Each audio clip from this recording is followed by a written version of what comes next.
नमस्कार, जय श्री कृष्णा। स्वागत करता हूं मैं आपका अपने चैनल कुंडली शास्त्र में। मैं हूं एस्ट्रोलॉजर रतन सिंह।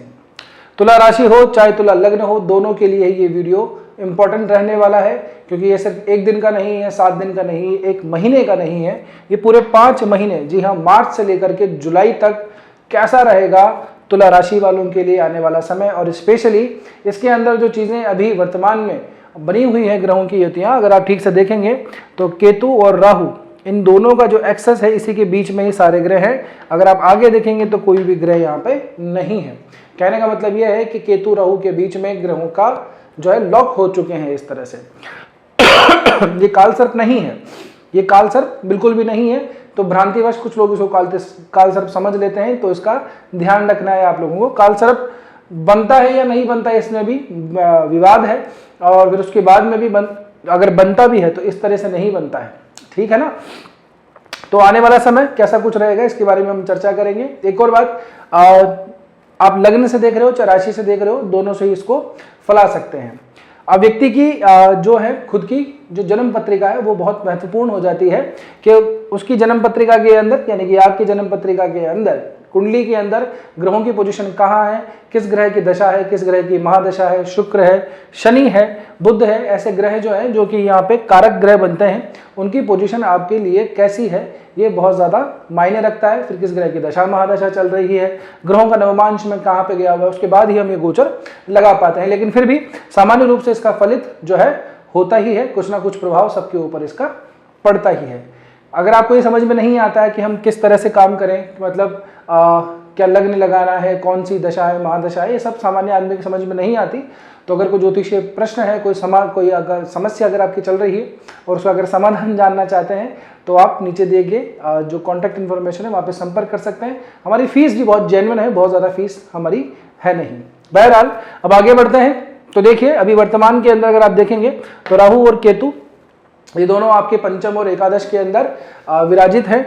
मंगल और बुध का साथ राहु को मिल रहा है। हमने पुराने वीडियो में भी कहा था कि जैसे ही क्या मंगल बुध के नक्षत्र में आएंगे, शतभिषा नक्षत्र के अंदर, तो उनकी क्लोजनेस काफ़ी बढ़ जाएगी। और मंगल जो है डिफेंस के कारक हैं, गोला बारूद हथियार इस तरह की चीज़ों को दिखाते हैं। राहु पॉलिटिकल डिप्लोमेसी को दिखाते हैं, अनस्टेबिलिटी को दिखाते हैं।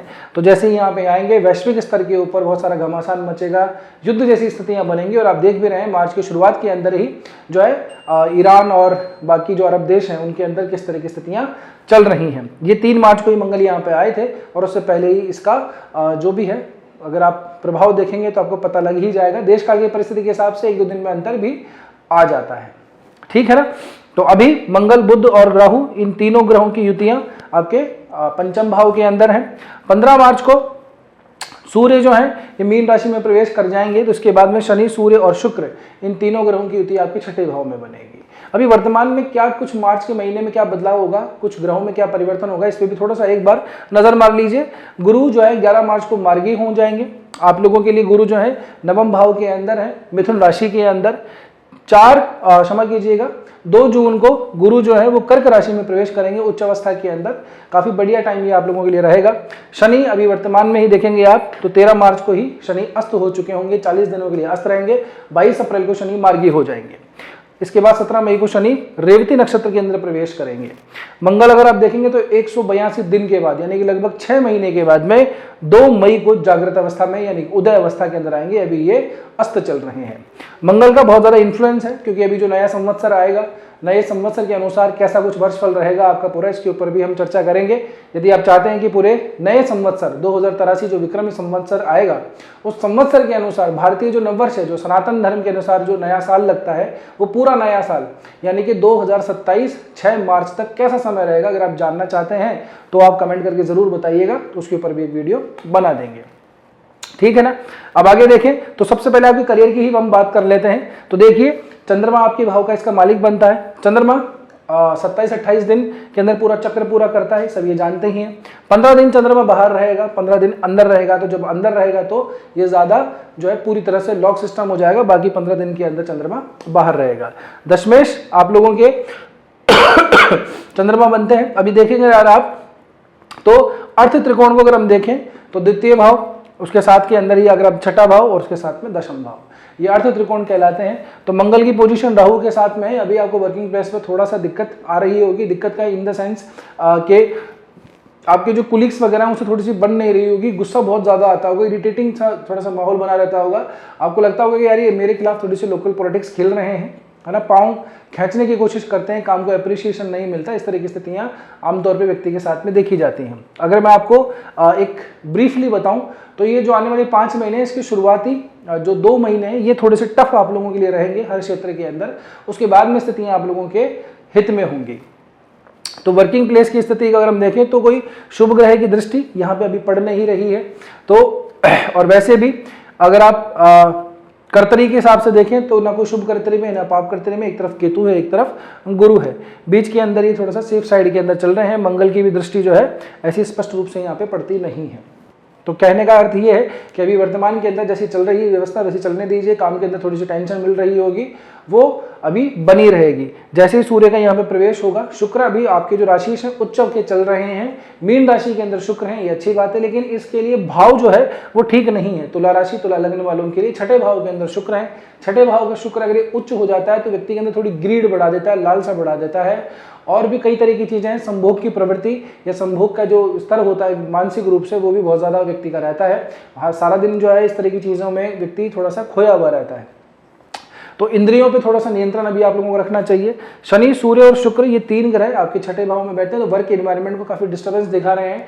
एक तरफ तो ऐसा है कि स्ट्रिक्टनेस है बॉस की थोड़ी सी, और वो टांग खिंचाई भी है, थोड़ा सा उनकी डांट भी है, और साथ ही साथ के अंदर काम के अंदर थोड़ा सा आलस भी है, और अचीव करने का दूसरे जो टेढ़े तरीके होते हैं उन टेढ़े तरीकों से कुछ अपना टारगेट अचीव करने का आपका प्रयास चल रहा होगा। ठीक है ना। एक और बात, ऐसे समय के अंदर आप लोगों को थोड़ा सा लीगल मैटर का भी इशू फेस करना पड़ सकता है। तो जिन लोगों का कोई पहले कोई केस वगैरह चल रहा है, लीगल केस अगर कुछ ऐसा है तो उसको जैसे तैसे करके निपटा दीजिए, और नए पचड़ों के अंदर पड़ने की जरूरत अभी हाल फिलहाल नहीं है। ऐसे समय में होता क्या है, जब राहु केतु का एक्सेस पंचम और एकादश में इस तरह से आता है तो बुद्धि जो है व्यक्ति की वो थोड़ी सी विपरीत दिशा में चलती है, कॉन्सेंट्रेशन में थोड़ी सी प्रॉब्लम आती है। बच्चे वगैरह जो है पढ़ाई लिखाई अभी जो करते हैं, क्योंकि बोर्ड एग्जाम्स भी अभी वर्तमान के अंदर है, तो उनको काफी कॉन्सेंट्रेशन में, तुला राशि तुला लग्न वाले बच्चों को थोड़ी सी दिक्कत अभी पढ़ाई लिखाई में आ रही होगी। साथ ही साथ के अंदर अपना जो बॉस है, आपके जो मैनेजर हैं, जो है ना, उनके साथ में भी इतनी अच्छी खासी ट्यूनिंग इस समय नहीं बनती है। खास करके दोस्तों वगैरह से भी जो है कुछ खटपट हो जाती है, लड़ाई झगड़े भी हो जाते हैं, उनका सपोर्ट थोड़ा सा व्यक्ति को कम मिलता है। वर्किंग प्लेस की कंडीशन मैंने आपको बताई, वर्किंग प्लेस के ऊपर थोड़ी सी तनातनी अभी चल रही है, लेकिन हाँ मैं आपको कहूँ समय आएगा थोड़ा ठीक रहेगा, जैसे तैसे करके अभी समय को निकाल लीजिए। यदि आप ये सोच रहे हैं कि जॉब को छोड़ दें, स्विच करने, अगली नौकरी करें, तो अभी ठहर जाइए, अभी आपके लिए समय ठीक नहीं है। बाद में का मतलब 19 अप्रैल को शुक्र आपके वृषभ राशि के अंदर जाएंगे, ये आपके अष्टम भाव के अंदर आएंगे। इसके बाद में जब स्थिति आएगी 14 मई की, तो 14 मई से लेकर के आगे की स्थिति आप लोगों के लिए काफी फेवरेबल रहने वाली है। यहाँ से नवम भाव में जाएंगे, दशम में जाएंगे, एकादश में जाएंगे, तो मई से लेकर के मिड मई से लेकर के जून है, जुलाई है, तो 2.5 महीने का जो समय है आने वाला, वो आप लोगों के लिए वर्किंग कंडीशन के हिसाब से भी ठीक है, आपकी पर्सनैलिटी डेवलपमेंट के हिसाब से भी ठीक है, भाग्य में भी वृद्धि है, काम में भी वृद्धि है, काम की ग्रोथ भी है। अभी के लिए आपको 2-4 होना पड़ सकता है सभी आसपास के लोगों से, उस माहौल से। फिर से मैं कह रहा हूँ, अगर जो सोलो व्यापार करते हैं, जो या पार्टनरशिप में भी अभी जो व्यापार करते हैं, उन लोगों को भी थोड़ा सा अभी जो है, खास करके अगर मैं बात करूं तो 11 अप्रैल तक का, क्षमा कीजिएगा, 26 मार्च को जो शुक्र हैं वो 26 मार्च को मेष राशि के अंदर जाएंगे।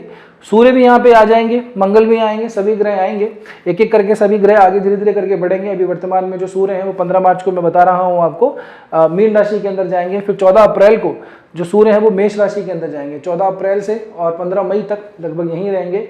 मेष राशि के अंदर सूर्य उच्च अवस्था को प्राप्त करते हैं। मंगल भी अगर आप देखेंगे तो 11 अप्रैल के महीने के अंदर मंगल का भी मीन राशि में प्रवेश होगा। फिर मई के आसपास आकर के जो मंगल है वो मेष राशि के अंदर आएंगे। यानी मई का जो महीना रहेगा आपके आने वाला अप्रैल मई का, जो ये मिड अप्रैल से लेकर के मिड महीने का मई तक का जो महीना है, ये थोड़ा सा व्यापार वगैरह के लिए थोड़ा सा लाभदायक रहेगा। अभी वर्तमान स्थिति के अंदर बड़ा इन्वेस्टमेंट करने से आपको बचना चाहिए। किसी के कहने के ऊपर कोई इन्वेस्ट कर दें, वहाँ पर थोड़ा सा सावधान रहिएगा, बड़ा झटका आप लोगों को लग सकता है। मिड अप्रैल से मिड अप्रैल के मई के महीने जो आएंगे तब थोड़े से अपने ठीक रहेंगे, क्योंकि सूर्य आपके लिए लाभ भाव के मालिक बनते हैं। मंगल को देखें तो द्वितीयेश भी बनते हैं, सप्तमेश भी बनते हैं। तो ये जो है तो मारक भाव ही, लेकिन इनको मंगल ही रूल करते हैं। मंगल की खुद की कंडीशन अभी जो है कुंभ राशि के अंदर है, शत्रु की राशि के अंदर बैठे हुए पंचम भाव में है, लेकिन फिर भी यहाँ से दृष्टि संबंध अपने भाव के ऊपर कोई रख नहीं रहे हैं। शुक्र की स्थिति छठे भाव के अंदर है, कर्जा लेकर के काम करने वाली स्थिति बनाता है। तो बहुत ज़्यादा डेट्स वगैरह नहीं लेना है। किसी के कहने पे मैं बार बार यही कह रहा हूँ कि अगर आप बहुत इन्वेस्ट कर देंगे तो नुकसान आप लोगों को हो सकता है। ऐसे टाइम के अंदर स्टॉक मार्केट वगैरह के अंदर भी बचना चाहिए इन्वेस्ट करने से आप लोगों को। शॉर्ट टर्म गेन के चक्कर में बड़ा नुकसान आप लोगों का यहाँ पे हो सकता है। तो विशेष है इस समय पे आप लोगों को सावधान रहना है। अप्रैल मई के बाद के अंदर स्थितियाँ थोड़ी सी सुधरेंगी। अप्रैल मई का जो बीच का महीना है वो थोड़ी सी आप लोगों के लिए ठीक ठाक सा रहने वाला है, खास करके सूर्य मंगल की कंडीशन की वजह से, ठीक है ना। गुरु का अगर मैं बात बताऊं, गुरु आप लोगों के लिए बहुत शुभदायी स्थिति के अंदर भी आए हुए हैं, क्योंकि गुरु पहले वक्री थे, अब मार्गी हो गए हैं। तो गुरु यहाँ से सिर्फ आप ही की राशि के ऊपर दृष्टि नहीं डालते, बल्कि आपके एक पराक्रम भाव पर दृष्टि डालते हैं और पंचम पे भी दृष्टि डालते हैं। तो गुरु की शुभ दृष्टि ने काफी कुछ आप लोगों का संभाला हुआ है। पहले भी गुरु ने संभाल रखा था। अब प्रॉपर तरीके से गुरु जब मार्गी हैं तो गुरु की जो शुभता है वो आप लोगों को पूर्ण रूप से प्राप्त होगी। दिमाग भी थोड़ा सा यहाँ पे ठीक रहेगा। डिसीजन मेकिंग जो थोड़ी सी खराब हो जाती है ऐसे टाइम पे व्यक्ति की, वो थोड़ी सी सुधरेगी, ठीक है ना। बीच का समय जैसे ही आता है आप लोगों का, जैसे मैं बताया आप लोगों को मई के जैसे समय आएगा, उसके बाद में स्थितियां आप लोगों ने देखिए चमत्कारी रूप से बदलेंगी। फिर भी ये चीज नहीं भूलनी चाहिए कि राहु केतु के एक्सेस के बीच में बाकी ग्रह अभी भी अटके हुए हैं। ग्रहों का गोचर होगा। देखिए सामान्य रूप से बात है, जब नीचे की साइड से ग्रह गोचर करेंगे, छठे में आएंगे, छठे से सातवें में, सातवें से आठवें में गोचर होगा जब ग्रहों का, तो स्थितियां वैसे भी सामान्य रूप से व्यक्ति के लिए ठीक नहीं होती। बशर्ते इन भावों के अंदर कोई पापी ग्रह हो और वो चार्ट के अंदर भी पापी होकर के अगर पॉजिटिव इन्फ्लुएंस दे रहा है, इसके अलावा तो और कोई तरीका नहीं होता। तो आप लोगों के लिए अभी तो सावधानी रखनी है, ना सिर्फ इस क्षेत्र के अंदर बल्कि अपनी जॉब वगैरह को भी संभाल के अभी हाल फिलहाल रखना है। व्यापारियों के लिए तो मैंने बताया अभी का जो समय है अप्रैल आप पकड़ लीजिए। अप्रैल फिर भी थोड़ा सहूलियत का रहेगा, मिड अप्रैल के बाद में तकलीफ रहेगी। मई के आसपास आकर के आपको थोड़ी सी शांति मिलेगी, यानी कि अभी मार्च जब भी आप वीडियो देख रहे हैं उसके बाद से लेकर के मिड अप्रैल ये समय कठिन है। मिड अप्रैल से मिड मई का जो टाइट समय है वो काफ़ी ज़्यादा टाइट है। देन मिड मई के बाद के अंदर समय आप लोगों के लिए ठीक है, तब आप थोड़ा लंबा भी खेल सकते हैं। जो भी आपने काम किया हुआ है उसके अंदर आपको ग्रोथ मिलेगी ही मिलेगी। इस ड्यूरेशन के दौरान थोड़ा सा ये ध्यान रखना है कि बहुत ज़्यादा स्टॉक नहीं ले लेना है। जो बैड टाइम आया हुआ है ना, इसमें बहुत ज़्यादा स्टॉक इस तरह से नहीं ले लेना है। जो खास करके व्यापारी लोग हैं, है ना, जिनका माल एक्सपोर्ट इंपोर्ट वगैरह होता है, तो स्टॉक अगर रखेंगे अगर आपके आगे चलो ठीक है हम जो है मुनाफा वगैरह कर लेंगे, तो ऐसा समय पे हो सकता है कि स्टॉक पड़ा का पड़ा रह जाए, ठीक है ना। और खास करके स्टॉक लेने के लिए इधर उधर से जो हमें लेनदारियाँ बिल्कुल भी नहीं करनी नहीं है। मतलब किसी से पैसा उधार हम ले लुआ करके अगर आप काम करेंगे तो आपको थोड़ी सी परेशानी ही होगी। मई के आसपास आने के बाद में चीज़ें आप लोगों की थोड़ी सी सुधर जाएंगी, इसके बारे में निश्चिंत रहिए, ठीक है। आगे बात करते हैं अगर हम आपके रिलेशनशिप वगैरह की, तो रिलेशनशिप वाले मामले के अंदर अभी तो स्थिति थोड़ी बिल्कुल भी ठीक नहीं है। अभी तो काफ़ी तनातनी चल रही होगी, लड़ाई झगड़े बात बात पे होते हैं। वैसे भी इस तरह की जब कंडीशन आती है तो रिलेशनशिप के ऊपर स्पेशली थोड़ा इंपैक्ट डालता है। व्यक्ति के दिमाग में ऐसा होता है, अपना जो भी पार्टनर होता है उसके ऊपर डाउट बहुत ज़्यादा होने लग जाता है कि अपने ही दिमाग के अंदर व्यक्ति लगाता है कि इसने मेरा इस तरह से नुकसान किया, उसने मेरा वैसे नुकसान किया, इसने ये जो कह रहे हैं इसका मतलब ये नहीं है, कुछ और मतलब है, ये चीटिंग मुझसे कर रहे हैं। तो अपने पार्टनर के ऊपर डाउट इस समय पे आ जाता है, बिना मतलब आदमी लड़ने लग जाता है। तो अभी आप लोगों का यही समय चल रहा होगा, तो दिमाग को थोड़ा सा शांत रखिए। कुछ नहीं है, 2-3 महीने की बात है, इसके बाद में कंडीशन थोड़ी ठीक हो जाएगी। वही आपके पार्टनर रहेंगे, वही बातें होंगी, बस आपका दिमाग थोड़ा सा ठीक हो जाएगा, ठीक है ना। अगर बहुत ज़्यादा मित्रों से मिलने में थोड़ी सी दिक्कत है, अगर कुछ एंजाइटी से रहती है, अपने आप को एक्सप्रेस नहीं कर पा रहे हैं, तो मत मिलिए। अपने जो कुछ खास जो दोस्त हैं उन्हीं से मुलाकात कीजिए। नहीं तो वैसे भी क्या है, जो चित परिचित हैं, जो कम आपके क्लोज हैं, उन लोगों से खामखा आप लोगों की झगड़ा वगैरह भी इस समय पे हो सकता है, ठीक है ना। मिड बस सार में बात जो मैंने आपको कही वो यही है कि शुरू के आधे जो 2.5 महीने हैं वो थोड़े टाइट हैं, देन उसके बाद में चीज़ें आप लोगों के हित में रहने वाली हैं। आगे अगर हम बात करें तो हेल्थ, स्पेशली हेल्थ के हिसाब से तो बहुत ज़्यादा आप लोगों को ध्यान रखना है। जिन लोगों को शुगर, बीपी, थायराइड वगैरह की प्रॉब्लम रहती है वो बहुत ज़्यादा ठीक से ध्यान रखें अपना। और एक और बात, आप लोगों को अप्रैल मई का जो महीना है, ठीक है ना, इस अप्रैल मई के महीने के अंदर अपनी जो गाड़ी वगैरह चलाते हैं, जो भी साधन आप चलाते हैं, चाहे 2 व्हीलर हो चाहे 4 व्हीलर हो, तो बहुत सावधानी से रखिएगा। चोट चपट एक्सीडेंट का इस समय पे थोड़ा सा खतरा बनता है, ठीक है ना। एक और बात, रश ड्राइविंग वगैरह भी ना करें तो बेहतर ही होगा आप लोगों के लिए। आप लोगों को जिनको न्यूरोलॉजिकल प्रॉब्लम है, जिनको थोड़ी सी एंजाइटी है, डिप्रेशन है, साथ ही साथ में राहु केतु की या शनि की दशा, अंतरदशा, महादशा से जूझ रहे हैं, तो उन लोगों के लिए भी अभी का जो समय है वो बहुत ज़्यादा टाइट है, थोड़ा सा कठिन है। शनि ठीक है जहाँ पे भी हैं, लेकिन बाकी ग्रह तो जो है आते जाते रहते हैं। शनि बहुत दिनों से, आज तो है नहीं, शनि तो काफ़ी टाइम हो गया, यहाँ पे लगभग 1 साल हो गया मीन राशि के अंदर शनि को आए हुए।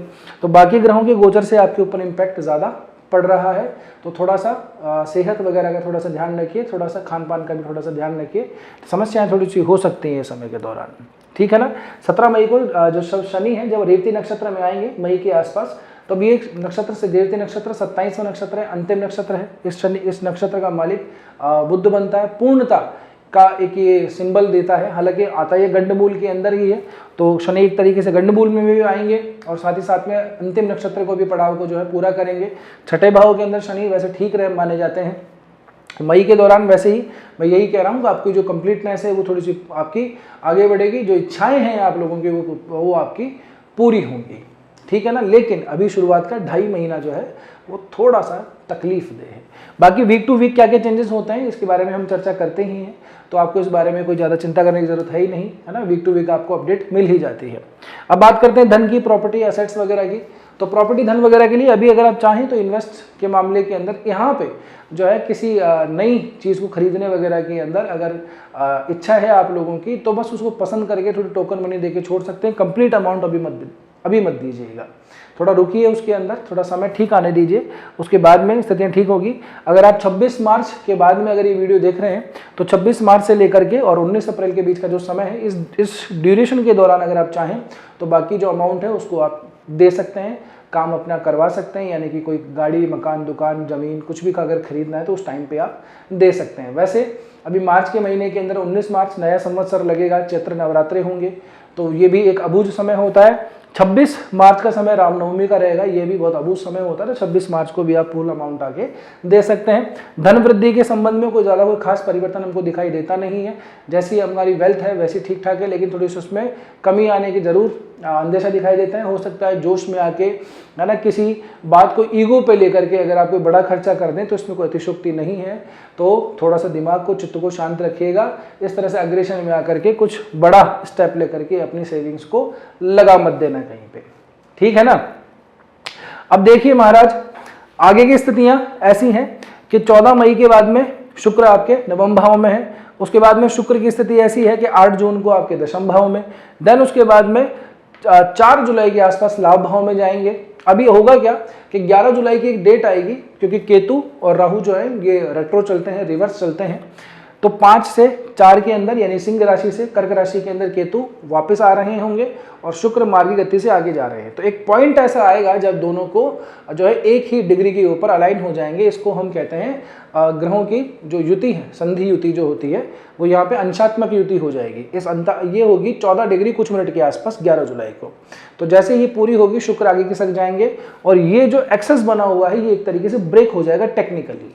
लेकिन 1 अगस्त को कंप्लीटली देखेंगे तो 1 अगस्त को शुक्र महाराज जो है वो कन्या राशि में प्रवेश करेंगे और ये जो एक्सेस है वो ब्रेक हो जाएगा। उसके बाद में अगस्त के अंदर और भी कई सारे गोचर होंगे, वो बड़े इंपॉर्टेंट होंगे, पर हमारा आज भी जो टारगेट है वो जुलाई तक का ही है, ठीक है। तो ये अगर नवम में, दशम में और एकादश में लग्नेश राशिश का अगर इस तरह से गोचर होता है या वहां पे बैठा हुआ भी है तो ये एक तरीके से शुभ ही माना जाता है, ठीक है ना। एक तरीके से केंद्र त्रिकोण का मालिक जो है वो अगर एक बार त्रिकोण में चला जाए, उसके बाद केंद्र में जाएगा, फिर लाभ भाव में जाएगा, तो अंततोगत वो आपको शुभ ही फल देगा। बुध की दृष्टि से बात करूं, जो कि आपके भाग्य भाव के मालिक हैं, बुध की स्थिति भी अभी ठीक नहीं है। 26 फरवरी को ये वक्री हुए थे, 27 फरवरी को अस्त हो गए। उसके बाद में 11 अप्रैल को गोचर करेंगे मीन राशि में। मीन राशि बुध की जो है वो नीच की राशि है, तो यहाँ पे भी बुध आपको पॉजिटिव रिजल्ट नहीं देंगे। इसके बाद में 30 अप्रैल को ये मेष राशि में जाएंगे। सूर्य की उच्च की राशि है, सप्तम का भाव है, सप्तम भाव में बुध जो है वैसे तो ये व्यापार की कारक है ना, लेकिन जिन ग्रहों के साथ में इनकी युति बनेगी वहां भी मामला ठीक नहीं है। आगे भी अगर आप देखेंगे तो 15 मई को बुध जो है मित्र की राशि में आएंगे, वृषभ राशि में। राशि तो बहुत अच्छी है लेकिन ये भाव ठीक नहीं है, 8वां भाव है। तो बुध की कंडीशन तो क्या है कि अगर आप देखेंगे तो 29 ऑफ मई के एंड तक जो है ठीक नहीं दिखाई दे रही है। मई के उसके बाद के अंदर बुध की स्थिति थोड़ी सी आप लोगों के लिए फेवर में जाती है। एक टाइम के बाद में बुध वापस से वक्री होंगे, वक्री होकर वापस से मिथुन राशि में आएंगे, फिर वापस से आगे बढ़ेंगे। तो ये स्थितियां बुध के हिसाब से रहेगी। भाग्य जो है वो डावाडोल सा स्थिति में दिखाई देता है, इसलिए भी मैंने आपको कहा कि शुरुआती चरण के अंदर अभी थोड़ा रुक जाइए। और आप लोगों ने महसूस कर लिया होगा अभी थोड़ी सी स्थितियां आएंगी, काम थोड़ा अटक रहे हैं, बन नहीं रहे हैं, कि जो पहले फ्लो चल रहा था ना एक इनकम का, वो थोड़ा सा अटक सा गया है। ऐसा लग रहा है कि यार है नहीं अर्निंग, बस खर्चा ही खर्चा सामने दिखाई दे रहा है। व्यापार वगैरह के अंदर भी इस समय ऐसा लगता है कि बस लगाए ही जा रहे हैं, उसके अंदर कुछ वहाँ से इतने ऐसी अर्निंग नहीं आ रही है, अर्निंग आ भी रही है तो वापस उसी के अंदर घुसे जा रही है। खर्चा चलाना भी कभी कभी तो मुश्किल हुए जा रहा है। इस तरह की अगर स्थितियाँ आप लोगों के साथ में हैं तो ज़रूर कमेंट करके बताइएगा। एक और बात मैं आप लोगों को कह दूं, जो लोग फॉरेन वगैरह के अंदर जो हमारे रहते हैं, इंडियंस रहते हैं, या जो अपने देश को छोड़ के किसी दूसरे देश के अंदर बसे हुए हैं, वो भी अगर ये वीडियो देख रहे हैं तो उन लोगों के लिए भी ये जो समय है थोड़ा सा टफ रहने वाला है। अब निर्भर करता है कि उनकी मेन पत्रिका के अंदर ग्रहों की पोजीशन क्या है, क्या दशा महादशा अंतरदशा है। तो उन लोगों को भी जॉब वगैरह के अंदर दिक्कत है, थोड़ा सा सेटलमेंट में थोड़ी सी प्रॉब्लम आ रही होगी। जिनको वीज़ा वगैरह की जो कई तरह के वीज़ाज होते हैं, वर्किंग वीज़ा ये वो, तो उसमें अगर प्रॉपर आगे बढ़ नहीं रहा है, डिसीजन नहीं ले पा रहे हैं कि वापस अपने देश चलें या वहीं से कुछ आगे काम करें, सेटलमेंट होना है, तो इस तरह की कुछ भी अगर समस्याएं झेल रहे हैं आप लोग तो ज़रूर से नीचे जो कॉन्टैक्ट इन्फॉर्मेशन आपको दी हुई है वहाँ पे संपर्क कर सकते हैं इजीली। जैसे कि मैंने बताया हमारी जो फीस है बहुत ज़्यादा नहीं है, बहुत ही जेन्युइन फीस है। बाकी लोग बहुत ज़्यादा चार्ज करते हैं और बहुत बिल्कुल नॉर्मल है, ठीक है ना। बाकी आपकी इच्छा, अगर आपको वैसे समझ में आता है तो वेल एंड गुड, बहुत बढ़िया है। अगर आपकी स्थितियाँ सब कुछ ठीक है, भगवान सब कुछ ठीक ही रखे, कोई समस्या वाली बात इसमें नहीं है। अब देखिए इस तरह की वीडियो बनाते हैं, लंबे लंबे वीडियो, काफ़ी मेहनत भी लगती है, तो थोड़ा सा मोटिवेशन चाहिए। तो आप लोग आते हैं, आके देख के चले जाते हैं, सब्सक्राइब नहीं करते हैं, कृपया करके इस चैनल को सब्सक्राइब कर लीजिए। वीक टू वीक भी आपको यहाँ पे वीडियो मिलते हैं। वीक टू वीक राशियों का, ग्रहों का क्या गोचर होगा, उसका क्या इंपैक्ट पड़ेगा, हर राशि के ऊपर इंडिविजुअल बनाते हैं। बहुत कम लोग हैं जो इंडिविजुअल राशि के ऊपर वीडियो बनाते हैं। बाकी सब आप देखेंगे तो मेष से लेकर के और मीन तक एक ही वीडियो के अंदर सारा निपटा देते हैं। हम इंडिविजुअली आप लोगों के लिए आधे घंटा, 20 मिनट, 25 मिनट, इतना लंबा समय निकलता है। और आपने देख ही रहे होंगे इसमें कोई एडिटिंग नहीं है, कोई स्क्रिप्ट नहीं है, जैसा वीडियो है वैसा ही रॉ के अंदर चल रहा होता है। तो थोड़ी सी मेहनत लगती है, थोड़ा सा अगर आप सपोर्ट दिखाएंगे तो हमें भी थोड़ा सा मोटिवेशन मिलता रहेगा। कमेंट करके ज़रूर बताइएगा कि वीडियो कैसा लगा। 1 मिनट आपसे प्रार्थना है कि कमेंट सेक्शन में जाएंगे तो उसको स्वाइप कीजिएगा, वहाँ पे एक हाइप का ऑप्शन आएगा, HYP, तो वीडियो को हाइप ज़रूर से कर दीजिएगा। लाइक तो आपने अब तक कर ही दिया होगा, ठीक है। तो बस आज के वीडियो में इतना ही, मिलते हैं अगले वीडियो में। तब तक के लिए स्वस्थ रहिए, मस्त रहिए, अपना और अपनों का ध्यान रखिए। जय श्री कृष्णा, जय श्री राम, हर हर महादेव, जय गौरी शंकर।